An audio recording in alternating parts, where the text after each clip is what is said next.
Hello दोस्तों, आज हम क्लास 9th के लिए ज्योमेट्री का एक पार्ट पढ़ेंगे जिसका नाम है लाइन एंड एंगल, मतलब रेखाएं और कोण।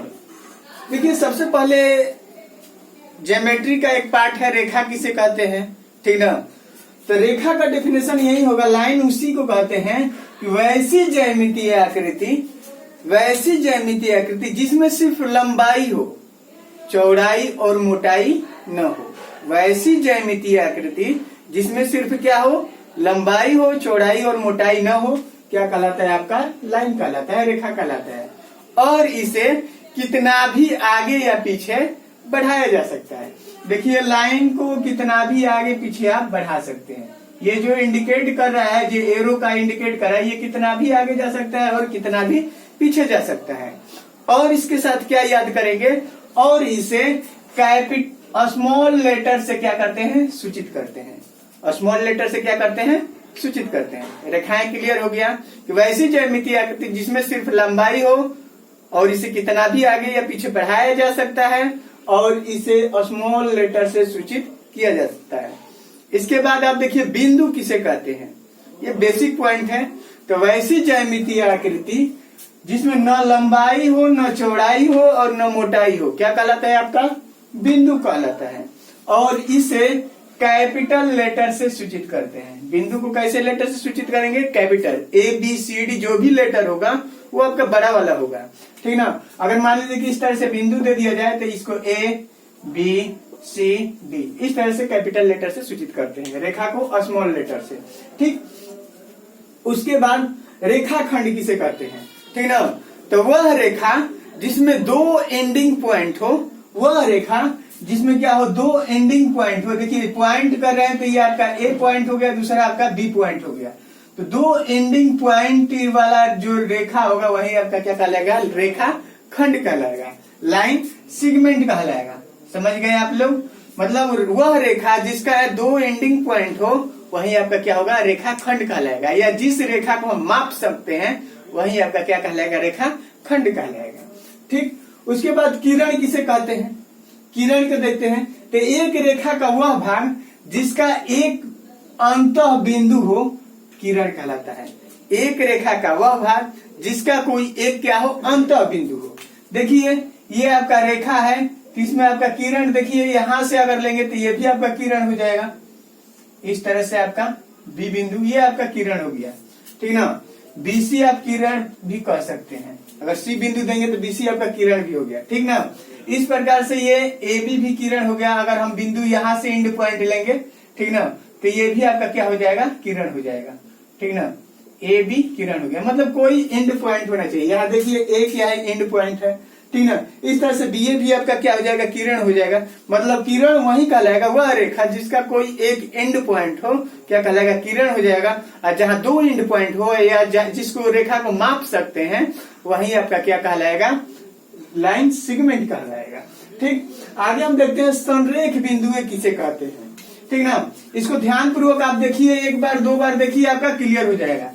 दो या दो से अधिक वैसे बिंदुएं जो एक रेखा में हो, क्या कहलाता है, संरेख बिंदुएं कहलाते हैं। संरेख बिंदु किसे कहते हैं, तो दो या दो से अधिक वैसी बिंदुएं जो एक रेखा में हो, वे बिंदुएं क्या कहलाते हैं, संरेख कहलाते हैं, या कोलिनियर पॉइंट्स कहलाएगा, ठीक है ना। ये जितने भी आपके पॉइंट होंगे, P, Q, R, S, ये सब पॉइंट है, कैपिटल लेटर से डिनोट करते हैं पॉइंट को। तो ये जितने भी पॉइंट है इस M रेखा के क्या कहलाएगा, कोलिनियर पॉइंट कहलाएगा, ठीक। कोलिनियर समझ गए कि दो या दो से अधिक वैसे पॉइंट जो एक रेखा में हो, आपका संरेख बिंदु कहलाता है। फिर आ गए क्या, कोण किसे कहते हैं, ठीक। तो एक ही अंतः बिंदु वाली किरणों के सम्मिलन को कोण कहते हैं। एक ही अंतः बिंदु वाली किरणों के सम्मिलन को क्या कहते हैं, कोण कहते हैं। देखिए, किरण आपको पता है, ये आपका एक किरण हो गया, इसका एक आदि बिंदु है, ठीक। तो एक ही आदि बिंदु वाली ये एक किरण हो गया, इसका ये बिंदु है, और एक ही आदि बिंदु वाली दो किरणों के सम्मिलन को हम क्या कहेंगे, मान लीजिए कि O आदि बिंदु हो गया और OA एक किरण हो गया, दूसरा OB किरण हो गया। ठीक ना। तो इस प्रकार से बना जो आकृति होगा वही आपका क्या कहलाएगा, कोण कहलाएगा। कोण का डेफिनेशन देख लीजिए, एक ही अंत बिंदु वाली किरणों के सम्मिलन को कोण कहते हैं। एक ही आदि बिंदु वाली किरणों के सम्मिलन को, दो किरण का सम्मिलन है ना जी, तो इसे हम क्या कहेंगे, कोण कहेंगे। कोण को थीटा, बीटा, अल्फा, गामा कैसे भी सूचित कर सकते हैं।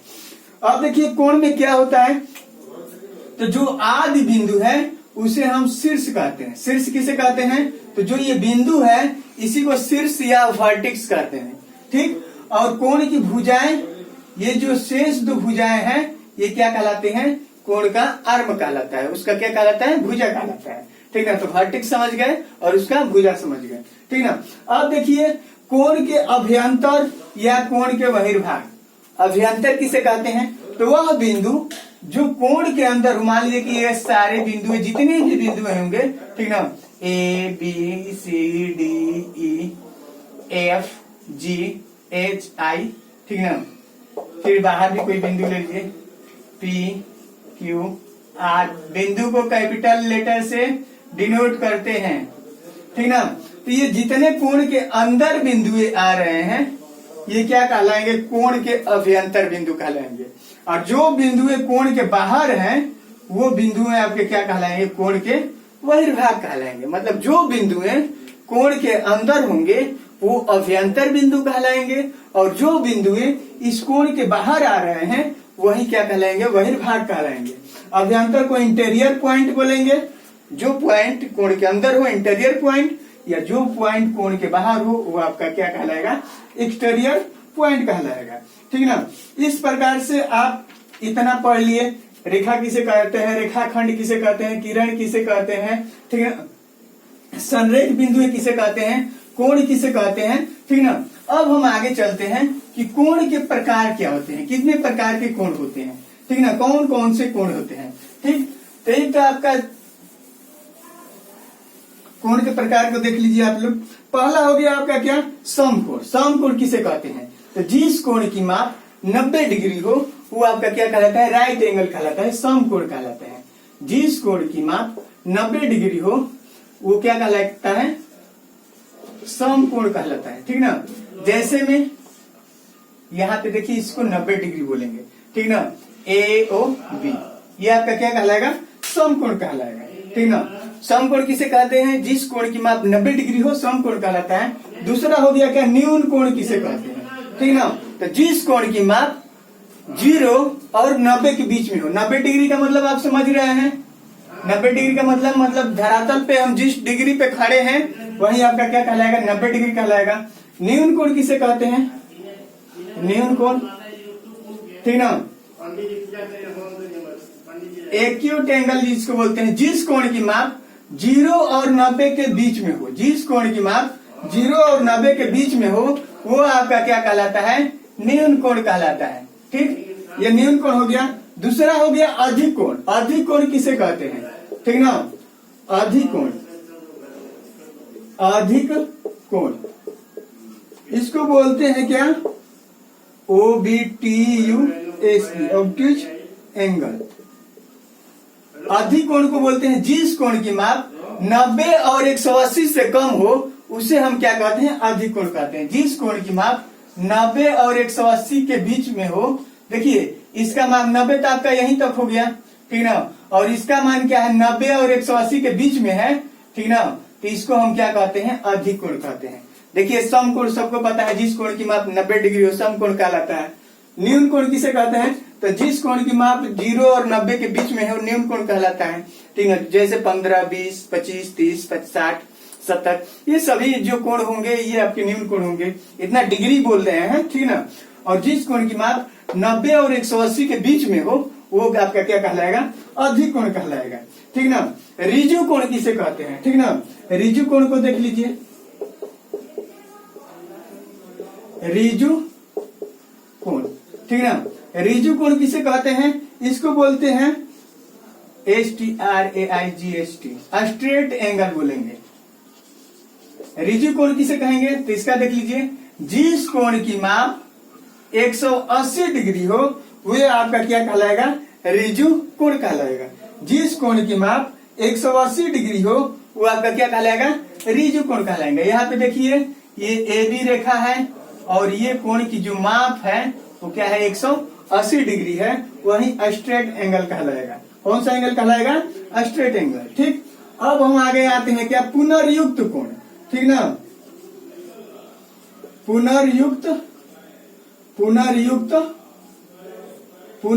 कोण, ठीक ना, इसको बोलते हैं रिफ्लेक्स एंगल।